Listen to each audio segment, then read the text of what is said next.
Question है respiration in amoeba.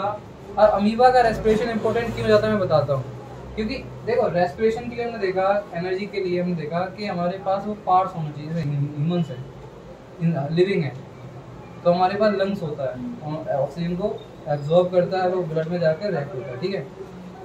Respiration मतलब क्या? शोषण का मतलब फूड से क्या निकालना, सिंपल सी भाषा में to obtain energy from the food, है ना, ऐसा कुछ। ठीक।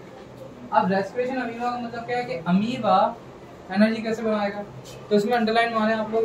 अमीबा जो है वो सिंगल सेल से बना है, पहली बार समझते हैं, और उसके पास इतना बड़ा मैकेनिज्म नहीं है कि वो रेस्पिरेशन कर सके।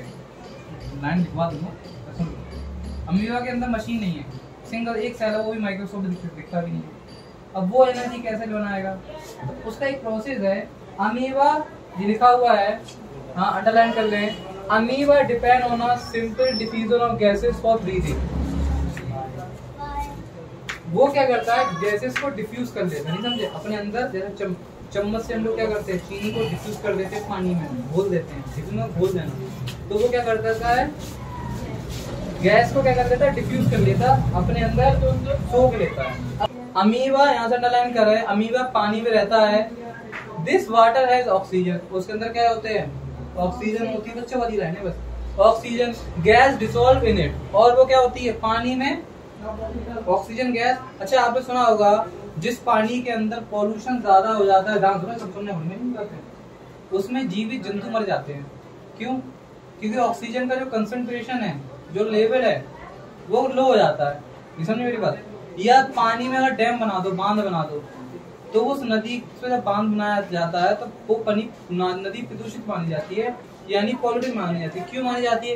क्योंकि उसके अंदर ऑक्सीजन की सप्लाई क्या हो जाती है, वो कम हो जाती है। और जो उसके अंदर एक्वेटिक एनिमल होते हैं, जीव जो पानी के अंदर रहने वाले जो जीव होते हैं, जल जीव जिसे कहते हैं, उनको उतनी ऑक्सीजन मिल नहीं पाती, तो वो मर जाते हैं। इसे डैम बनाना हमारे धार्मिक, सांस्कृतिक और साइंटिफिक वे में गलत हो जाता है, लेकिन बनाना पड़ता है। बिकॉज ऑफ कैनाल्स निकालनी है, नहर निकालनी है, सप्लाई ऑफ वाटर करनी है, ठीक है, बिजली बनानी है, बहुत सारी चीजें। ठीक है, तो यही है। तो वो क्या करता था, ऑक्सीजन को कहाँ से सोखता है बेटा, पानी में। तो सिंगल सेल होता है, बढ़िया आंसर। तो लिखो, तो क्या ऑक्सीजन क्या dissolve the oxygen from water diffuse into the body of amoeba. अब उसकी अमीबा की बॉडी में घुस जाएगी थ्रू इट्स सेल मेम्ब्रेन, और वही एनर्जी क्या होगी उसकी बॉडी, क्योंकि उसका साइज बहुत छोटा होता है, और वो बहुत तेजी से उसकी बॉडी में फैल जाएगी, और इसी तरह से अमीबा क्या कर पाएगा, एनर्जी रिलीज कर पाएगा, एनर्जी बना पाएगा। This is answer. तो हम अगर याद रखें, हम उसको याद कर सकते हैं।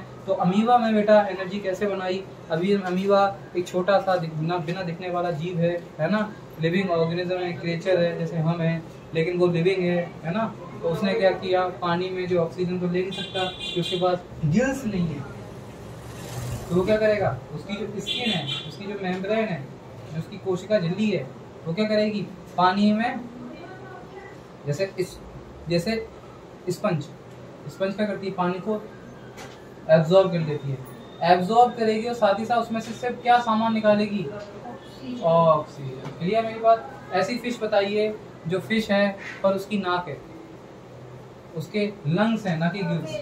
व्हेल, डॉल्फिन, जो फिश कहते हैं, तो फिश के तो क्या होना चाहिए, गिल्स, पर उसके क्या होते हैं, लंग्स होते हैं, इसलिए वो पानी से ऑक्सीजन नहीं लेती।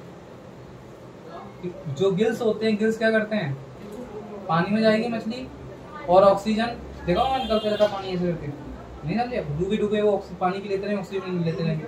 लेकिन व्हेल को क्या करना पड़ेगा, पानी ऑक्सीजन लेने के लिए ऊपर आएगी, और कितनी सारी सोचो ऑक्सीजन भरती होगी अपने अंदर, फिर जी नीचे जाएगी, फिर तैरती रहेगी, कहीं इतना भी तैरना है उसको, फिर ऊपर आएगी। तो कितनी अमाउंट में ऑक्सीजन किससे लेती होगी वो, जैसे हम लोग हवा से लेते हैं। क्लियर। तो ये कंप्लीट हो गया आपका अमीबा, बहुत बढ़िया समझा दिया हमने।